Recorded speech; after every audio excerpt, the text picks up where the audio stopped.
नमस्कार, आप देख रहे हैं ओंकार अवामी और मैं हूं आपके साथ कौशल कुमार। हमारे साथ इस वक्त मौजूद हैं बढ़ी से प्रत्याशी उमाशंकर अकेला जी। उनसे जानेंगे कांग्रेस पार्टी ने जो आपको जिम्मेदारी दी है, क्या रहेगा कुछ रणनीति इस बार चुनाव को लेकर। पार्टी ने हम पर जिम्मेदारी सौंपी है। अब विश्वास किया है कि भाई इनके कंधों पर हम कांग्रेस पार्टी की झंडा देते हैं और उस जिम्मेदारी के बाखूबी मैं निभाने का काम करूँगा और निश्चित तौर पर हमारा बढ़ी विधानसभा में कांग्रेस पार्टी का झंडा लहरेगा। अपने पार्टियों के जो नेता हैं, जैसे कि मनोज यादव थे, कांग्रेस में थे और अब भाजपा में चले गए, उनसे आपकी वहाँ पे देखी जाएगी ज़बरदस्त टक्कर कह सकते हैं आप, तो उनसे क्या लड़ने के लिए क्या कुछ रणनीतियाँ बनाएंगी पार्टियाँ? सबसे पहले तो आप जानते हैं कि जो पावर में रहता है उनके एंटी कैम्पेन्सी चलती है। अब भी मैं 3 बार चुनाव जब विधायक बना, तीसरा बार में मैंने उसको हरा दिया। हराने के बाद में मैं भारतीय जनता पार्टी के टिकट पर लड़ा था और चुनाव ऐसे हमारा तो 2005 में हमने जब चुनाव समाजवादी पार्टी से लड़े थे तो 50,000 मत हमको मिला था। उस समय बीजेपी के 4,500 वोट मिले थे।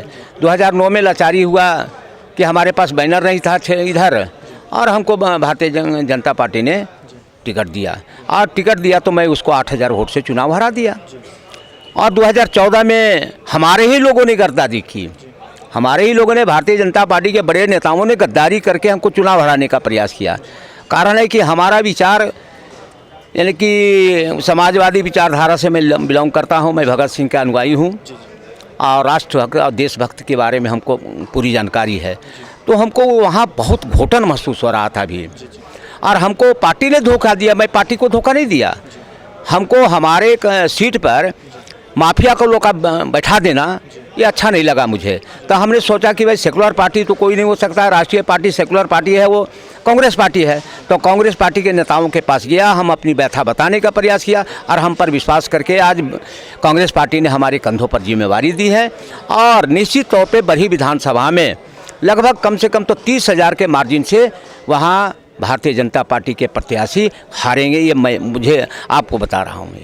अगर विधानसभा क्षेत्र की बात की जाए, किन किन समस्याओं को अब तक जो समाधान नहीं हो पाया है, आपका मैनिफेस्टो क्या रहेगा इस बार के चुनाव में? नहीं, हमारा जब 2009 में हम पार्टी ज्वाइन किया था, 2010 में हमने विधायक जब बना, तो हम अपने विधानसभा के कारण है कि मैं 1985 से चुनाव लड़ते आ रहा हूँ, तो हमारा कोई बैनर बड़ा नहीं था।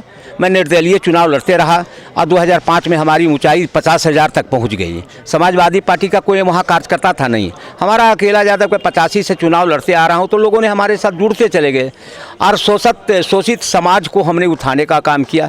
हम पर तो वहाँ विकास के जो हमने खाका बाना तैयार किया और जितने भी बेजुबान जुबान जिनके पास नहीं थी उसको जुबान देने का काम किया, विकास की गति को आगे बढ़ाने का काम किया, जिसको आज तक 20 वर्ष में उसने इतनी काम नहीं करके दिखाया है। सिर्फ अपना पैसा बनाने का काम किया है। मनोज यादव के 1990 में जब चुनाव लड़ने आए थे तो एक टूटल स्कूटर था, आज 10 अरब का मालिक बन गया।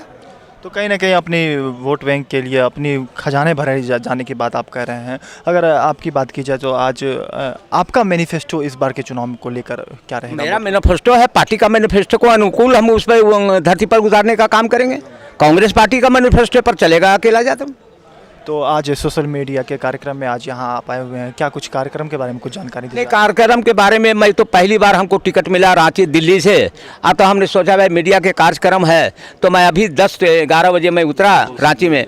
तो हम सोचे कि भाई सभी परिवार यहाँ है, कांग्रेस पार्टी के परिवार हैं और उस परिवार में जब मैं शामिल हुआ तो सभी परिवार से मिल लेता हूँ। इसी दृष्टिकोण से मैं यहाँ आया हूँ। सभी लोगों से मिलेंगे, हमारे प्रदेश के अध्यक्ष जी आ रहे हैं, उनसे मिलेंगे और नए साथियों का आज घर में आए हैं तो सभी साथियों को अपना घर बनाने का प्रयास कर रहा हूं और प्रयास कर दूंगा।